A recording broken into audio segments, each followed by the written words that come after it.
आज जो मैं आपके साथ बात करूँगा उसको आपको ध्यान से सुनना है और समझना है।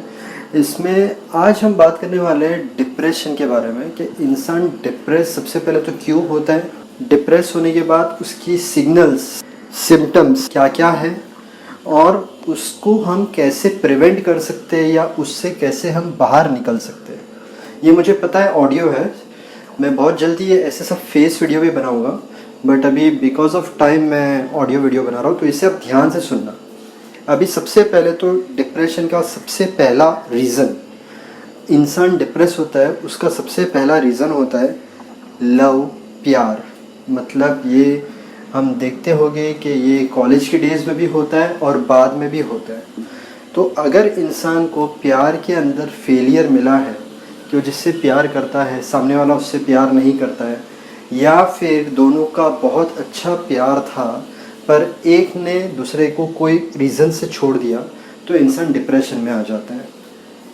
डिप्रेशन का दूसरा रीज़न है, एक इंसान ने बिज़नेस खोला, बिज़नेस खोलने के बाद उसे बिज़नेस में लॉस हो गया, फिर दूसरा बिज़नेस ट्राई किया उसमें लॉस हो गया, तो वो बहुत एक अलग लेवल पे था और वो नीचे आ गया।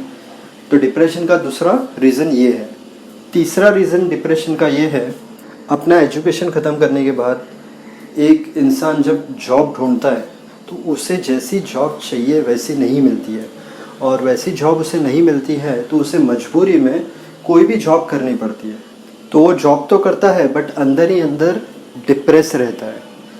डिप्रेशन का फोर्थ रीज़न, इंसान को जॉब मिली, वो जॉब पर लगा, अब उसके बहुत ज़्यादा एक्सपेक्टेशन हो गए, उसके बहुत ज़्यादा ड्रीम्स हो गए कि हाँ मैं जॉब पे लग गया हूँ, मुझे ऐसा एनवायरनमेंट मिलेगा, मुझे ऐसा प्रमोशन मिलेगा।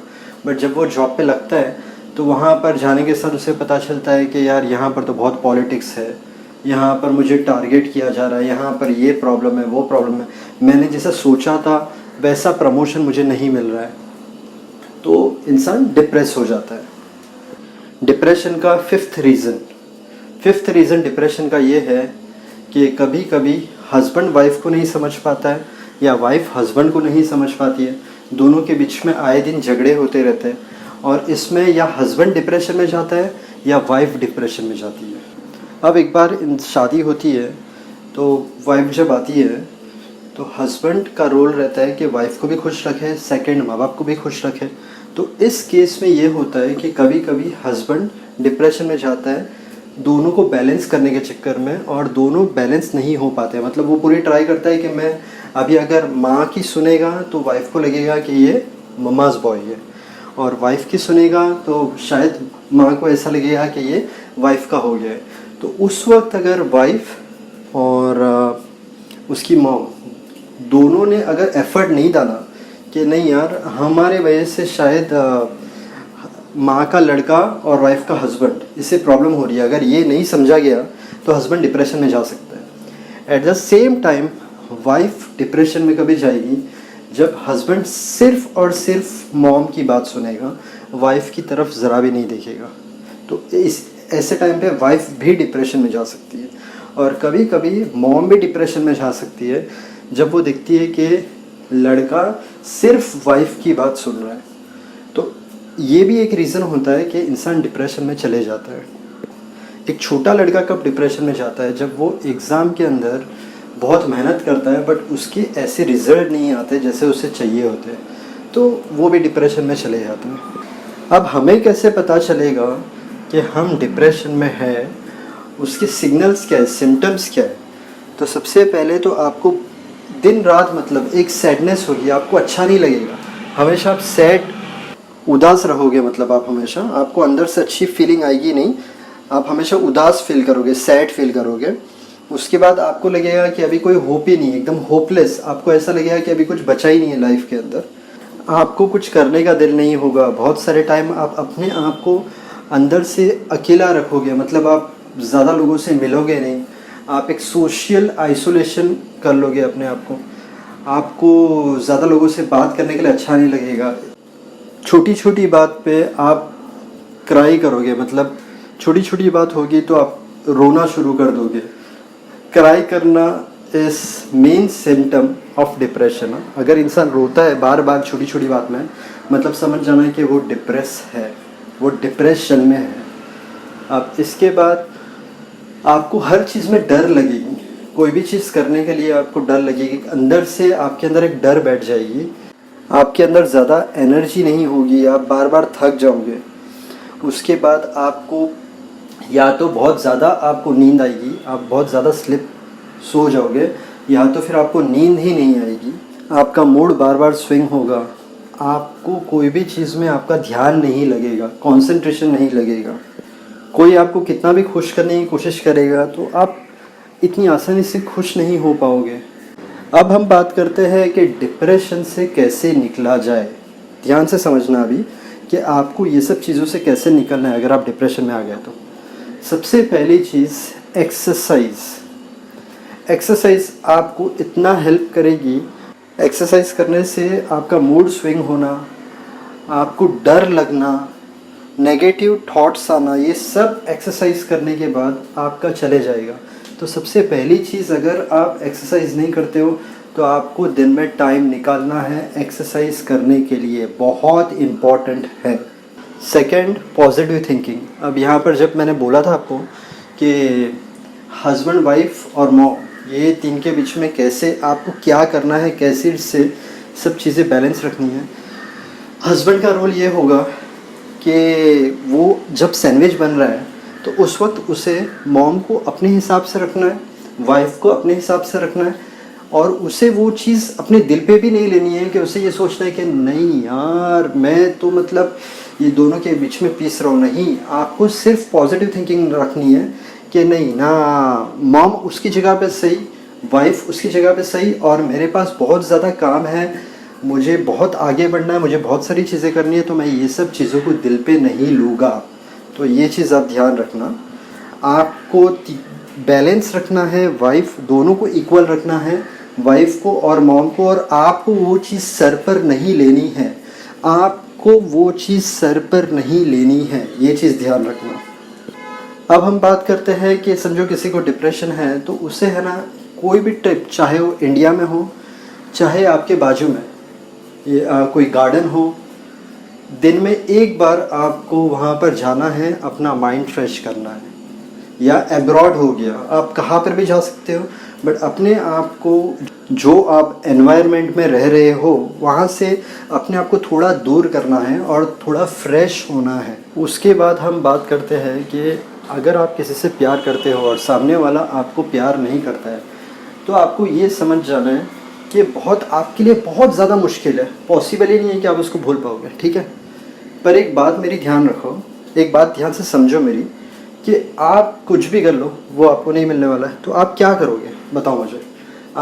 आपको लाइफ मिली है, माँ बाप ने आपको पाल पोस कर बड़ा किया है, अब अगर आपको वो नहीं मिलने वाला है तो आप कब तक वो चीज़ को पकड़ के रखोगे। और वो चीज़ को पकड़ने से सामने वाले का कोई नुकसान नहीं हो रहा है, सिर्फ आपका नुकसान हो रहा है, और वो अगर आपको नहीं पसंद करता है तो वो उसकी लाइफ है। तो आपको ये चीज़ समझनी होगी, आपको आपका ध्यान दूसरी जगह पर लगाना ही होगा, क्योंकि अगर आप नहीं लगाते तो लॉस किसका, ये बताओ, सिर्फ आपका लॉस है।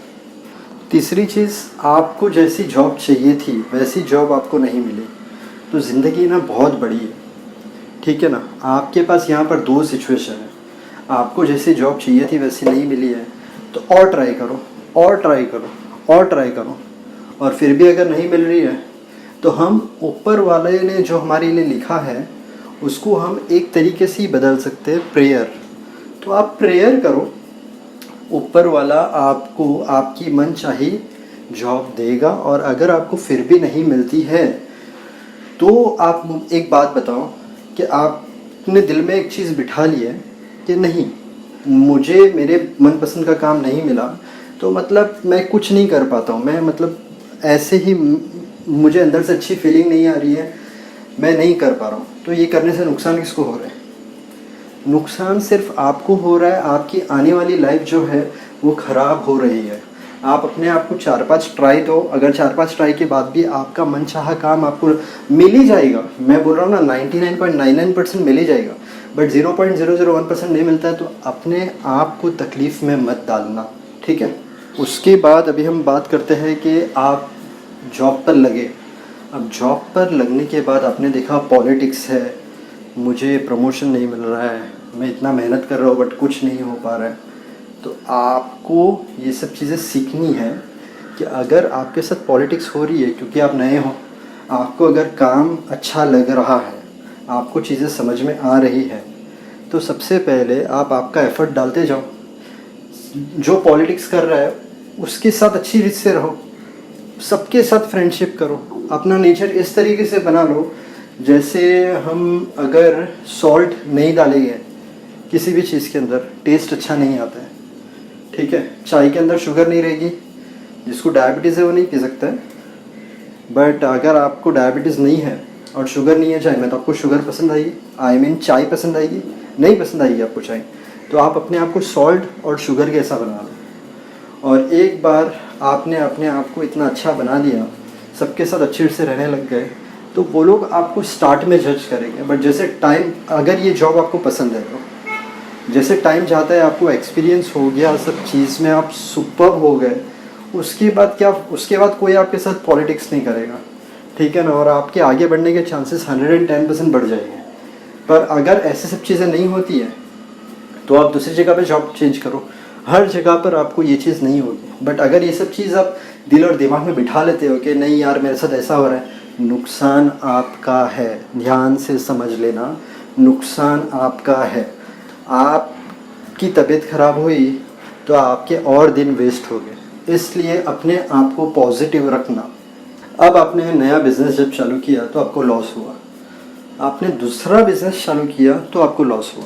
अब आप सोचोगे कि आपकी तकदीर ख़राब है, ऐसा हो रहा क्यों है। ठीक, एकदम सही बात है। तो अभी मैं यहाँ पर आपको एक ही चीज़ बोलता हूँ कि यहाँ पर या तो आप ये चीज़ सोचो कि मेरे से अभी कुछ होगा नहीं, मैं कितना भी करूँगा तो मैं लॉस में जाने वाला हूँ, मेरी लाइफ में अभी कुछ भी बचा नहीं है, और आप डिप्रेशन में चले आओ, आपकी तबीयत ख़राब करो और पैसे चाहिए कहाँ पर, हॉस्पिटल में। तो यहाँ पर आपको बहुत इम्पॉर्टेंट चीज़ें क्या करना है, सबसे पहली चीज़ तो आप ढूंढो कि आपने जो बिज़नेस किया वो बिज़नेस के अंदर क्या गलती है, आप कहाँ पर रॉन्ग जा रहे हो। ठीक है ना, उसके बाद आप सेकेंड चीज़ प्रॉपर प्लानिंग करो कि कहाँ पर आपकी गलती हुई तो उसे मैं कैसे इम्प्रूव करूँ, कितने मेरे कॉम्पिटिटर्स हैं, क्या क्या चीज़ ऐसी करूँ कि मैं लॉस को प्रॉफिट में कन्वर्ट कर दूँ। थर्ड चीज़, आपकी प्रेयर स्ट्रॉन्ग करो। 99.99% आपकी तकलीफ़ दूर हो जाएगी। पर अगर फिर भी आपको लॉस हो रहा है तो आप अगर ये पकड़ के बैठ गए कि नहीं यार मेरा कुछ भी नहीं हो सकता है, अभी मेरे पास पैसे ही नहीं है, मैं अभी क्या बिज़नेस करूँ, क्या करूँ क्या नहीं करूँ, तो आप थोड़े टाइम तक जॉब करो, पैसे जमा करो, फिर सोचो कि नहीं मेरी गलती कहाँ पर हो गई थी, मैंने मार्केटिंग्स, मेरे जो स्टाफ रखा था, या मैं अकेला अगर शॉप संभालता था, या मैं अकेला बिज़नेस करता था, तो मैंने क्या चीज़ गलत कर दी थी। आपको आपका आंसर वहाँ उसके अंदर ही मिलेगा कि आपके प्रोडक्ट्स जो आपने रखे थे सेल करने के लिए क्यों वो नहीं बिक पाए, कहाँ पर मिस्टेक हुई क्वालिटी, और आपको गारंटी आंसर वहाँ पर ही मिलेगा। और अगर फिर आप जॉब से खुश हो तो जॉब करो, और अगर आप अपने बिज़नेस को पूरी तरीके से स्टडी कर लिया आपने और आपने आपकी गलती पकड़ ली तो 100% आपका लॉस प्रॉफिट में कन्वर्ट हो जाएगा। अच्छा, वीडियो ऑलरेडी बहुत बड़ा हो गया है। अब 2 टॉपिक थे, वो 2 टॉपिक पे मैंने एक्चुअली कवर नहीं किए, वो 2 टॉपिक मैं कवर करता हूँ। एक तो अगर वाइफ डिप्रेशन में आती है तो वो कैसे जाती है। वाइफ डिप्रेशन में तब जा सकती है जब हस्बैंड उसे नहीं समझता, तब वाइफ भी डिप्रेशन में जा सकती है। मैंने पहले बताया था कि या वाइफ हस्बैंड को नहीं समझेगी, या हस्बैंड वाइफ को नहीं समझेगा, या दोनों का हस्बैंड बैलेंस नहीं कर पाएगा। तो ऐसे सब सिचुएशन में वाइफ भी डिप्रेशन में जाती है। तो उस वक्त हस्बैंड को ये करना है कि वाइफ को समझना है कि नहीं, ये उसके घर से मेरे घर पर आई है, तो इससे मैं क्या करूं कि ये खुश रहे, क्योंकि वाइफ जो है उसे घर संभालना है, बच्चे संभालना है, फैमिली संभालना है। तो उसके साथ जितना अच्छी तरीके से हस्बैंड रहेगा उतनी वो खुश रहेगी। हमेशा कोशिश करो कि वाइफ को आप जितना खुश रख सकते हो उतना खुश रखो। आप उसे जितना खुश रखोगे वो कभी डिप्रेशन में नहीं जाएगी। और इसके बाद कभी कभी मॉम डिप्रेशन में जाती है। मॉम को ऐसा लगता है कि ये मेरा लड़का जो है वो सिर्फ वाइफ की बात सुन रहा है। तो उस वक्त आपको मॉम के साथ एक थोड़ा टाइम भी अच्छी बात करनी है, मॉम डैड दोनों के साथ थोड़ा टाइम अच्छी बात करनी है। मॉम को ऐसा एहसास कभी नहीं होना चाहिए कि ये तो सिर्फ वाइफ की बात सुन रहा है। जितना हो सके मॉम के साथ अच्छी तरीके से रहो, मॉम और डैड के साथ अच्छी तरीके से रहो, उन लोगों के साथ अच्छी अच्छी बातें करो, जोक्स करो, उन लोगों के साथ जितना आप टाइम स्पेंड कर सकते हो उतना आप टाइम स्पेंड करो, उनकी आप जितनी ब्लेसिंग ले सकते हो उतनी आप ब्लेसिंग लो। देखो एक चीज़ ध्यान रखना, आपने अगर पेरेंट्स की ब्लेसिंग ली ना तो आपकी लाइफ में ना सब प्रॉब्लम ख़त्म हो जाएगी। आपकी लाइफ में जो भी प्रॉब्लम होने दो ना, आपकी सब प्रॉब्लम ख़त्म हो जाएगी। तो आपको आपके पेरेंट्स को हमेशा खुश रखना है। अब इसके बाद एक और पॉइंट, आपका जो बच्चा है जब वो बॉर्न होता है और वो थोड़ा बड़ा होता है, उस वक्त से आपको उसे ये चीज़ सिखानी है कि कभी भी दिमाग में प्रेशर मत लेना, मतलब कोई भी चीज़ का स्ट्रेस दिमाग में मत रखना। एग्ज़ाम में तू तेरी जितनी ट्राई कर सकता है ट्राई कर, जितने मार्क्स ला सकता है तो ला, पर अगर तेरे मार्क्स तुझे जितने चाहिए उतने नहीं आए और उससे कम आए तो तुझे डिप्रेस होने की या सैड होने की कोई ज़रूरत नहीं है। इसका मतलब ये नहीं है कि आप पहले से उसे लूज छोड़ दो ताकि वो मेहनत ही नहीं करे, नहीं, उसे मेहनत बहुत कराओ, बट एक बार वो पढ़ाई कर ले, एग्ज़ाम दे दे, जब रिज़ल्ट आने वाला है तभी भी उसे आप मोटिवेट करो कि नहीं टेंशन मत ले, कभी कभी ज़्यादा पढ़ने के बाद भी अच्छे रिज़ल्ट नहीं आते, और उसे कभी भी लिमिट के बाहर डांटना नहीं अपने बच्चे को। और उसे और एक चीज़ है, ये मैं एक्चुअली आप लोगों को चाहिए कि मैं, क्योंकि वीडियो काफ़ी लंबा हो जाएगा, आप लोगों को चाहिए कि हमारा जो बच्चा है, हमारा जो चाइल्ड है वो बड़ा हो, और एक बड़ा होने के बाद एक सक्सेसफुल इंटेलिजेंट एक अच्छा लड़का बने। तो वो हमको बचपन से क्या क्या चीज़ें ध्यान रखनी है। अगर आपने यहाँ तक वीडियो देखा है और आप ये सुन रहे हो तो आप मुझे कमेंट में बताना कि आपको उसके ऊपर एक डिटेलिंग वीडियो चाहिए, तो मैं बनाऊँगा। ये वीडियो ऑलरेडी काफ़ी लंबा हो गया है। तो अपने बच्चे को बचपन से मोटिवेट करो हर चीज़ में, और उससे बोलो टेंशन मत ले, तू तेरी पढ़ाई कर और ऊपर वाले पे छोड़ दे। रिज़ल्ट के लिए इतना मत स्ट्रेस ले कि अगर थोड़ा मार्क्स कम आया तो तू एकदम टेंशन में आ जाए। इस तरीके से उसे बचपन से मोटिवेट करो। अब एंड में मैं यही बोलूँगा, डिप्रेशन का अलग मतलब निकालो, खुशी, हैप्पीनेस। कोई भी चीज़ आप दिल और दिमाग में लो ही मत ना। कोई भी चीज़, पता है आप बोलोगे कि इतना इजी नहीं है, बट अगर इतना इजी नहीं है तो आप क्या करना है, आपको आपकी तबीयत ख़राब करनी है। बस आप दिल और दिमाग पे नहीं लो तो आप ज़िंदगी में कभी भी डिप्रेस नहीं होगे। और आपको मेरा वीडियो अगर अच्छा लगा तो इसे लाइक करना, सब्सक्राइब करना, शेयर करना। और सब्सक्राइब करने के बहुत ज़्यादा रीज़न्स हैं। मेरे चैनल पर आपको health tips, business tips, motivation, WhatsApp status, entertainment, ये सब चीज़ें मिलेगी। वो जो बेल आइकन है उसको क्लिक करना भूलना मत। उसको आप जैसे क्लिक करोगे तो आपको जब भी मेरे वीडियो आएंगे तो उसका नोटिफिकेशन आपको मिलेगा। और डिस्क्रिप्शन में जाना भूलना मत, डिस्क्रिप्शन में मेरे बहुत ज़्यादा वीडियोज़ हैं तो आप वो भी देख सकते हो। होप मेरा वीडियो आपको अच्छा लगा होगा, आपने कुछ सीखा होगा, आपको कुछ हेल्प हुई होगी, नॉलेज मिली होगी। Thank you so much, God bless and wish you a very happy life.